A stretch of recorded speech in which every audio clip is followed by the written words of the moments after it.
Alam ko isa ka sa nahihirapang magbasa ng script habang nasa harap ng camera. Kailangan mo pa itong sauluhin ang script or ibang device na ginagamit habang nagbabasa ng scripts, or gagamitin mo ito ng apps na parang teleprompter. Okay. Or ibang device na ginagamit habang nagbabasa ng scripts or apps like teleprompter. Alam ko nawawala ang eye contact mo sa camera, at alam mo din na mahalaga ang eye contact dahil para mas makagain ka ng viewers. Tama. And here are some tips and advice na gusto kong i-share sa inyo. By the way, kung bago ka pa lang sa channel ko, nais kong magpakilala sa inyo. Ako nga pala si Kuya Ben at ako isang professional social media coordinator, at welcome sa channel ko. Sa mabilisang bidyong ito ay ipapaliwanag ko at papakita ko sa inyo ang mga tips and advice kung paano gamitan ng eye contact using AI. Here we go! Hindi mo na kailangan ng video or script dahil sa lahat ng website na yan ay may bayad pa pag ginamit mo. Tama? At narito ang CapCut, and it's free. Well, paano at saan mo ito mahanap? Magagamit mo lang ito gamit ang desktop app. Yes, dun mo lang ma-generate. Okay? Ano paano ito? Ang kailangan mo lang, and kailangan dapat updated ang CapCut version nito. Una, punta ka sa CapCut, select video, select, then punta sa basic, scroll down, then that's it. Eye contact is free. Then let the CapCut generate.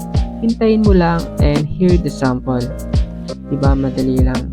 Well, kung nagustuhan mo ang video ito, ay huwag mong kalimutan mag-like and subscribe ng ating video. Uli ako ang kuya nyo, Kuya Ben.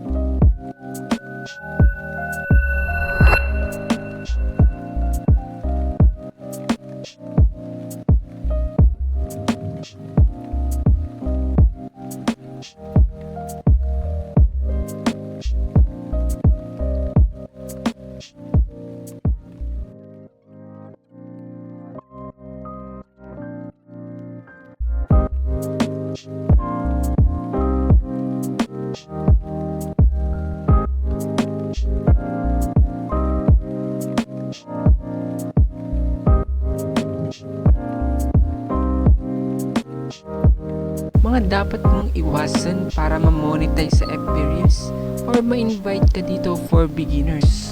Ito ang mga kailangan mong iwasan at hindi mo muna dapat gawin for beginners sa FB Reels.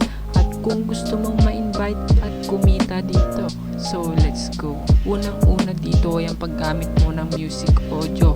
Yes, huwag ka muna gagamit ng mga copyrighted na audio came from any platform pa man yan, dahil possible maaaring matagalan at hindi ka ma-invite na FB Reels kung panay mga music audio ang content mo, kahit maganda pa ang pagkakagawa mo, kahit na madaming like and share pa man yan, dahil lalabas lang palagi sa top area ng video mo at support inbox na you claim audio for someone else. Yes, maaaring makaapekto talaga yan, kaya habang hindi ka pa namo-monetize, huwag ka munang gumamit ng mga music audio, saka ka na gumamit kapag monetize ka na. Okay? So Kuya Ben, kung hindi pala muna pwede, ano ang pwede kong gamitin para gumanda ang content ko? Ito lang ang sagot dyan. Gumamit ka ng background music, copyright free. Ibibigay ko sa inyo ang link sa baba ng video para makakuha ka ng libreng background music and sound effects. By the way, sa mga bago, ano ba ang music audio na tinutukoy ko? Ano ang diferensya nito sa background music? Sa mga beginners, ang music audio po ay mga nakikita nyong music sa right side bago kayo mag-upload ng story sa FB nyo, o yung mga music audio na may mga lyrics. Okay? Ano ang mga background music? Very simple. Ito yung mga audio na naririnig nyo sa mga may bibili na pyesa. Kaso nga lang guys, hindi pwede itong si long bike dahil masyado siyang mahaba. Huwag kang mag-upload ng video na hindi galing sa'yo. Kahit sa ang site mo pa yan kinuha, mapa FB, IG, TikTok, and YouTube pa man yan.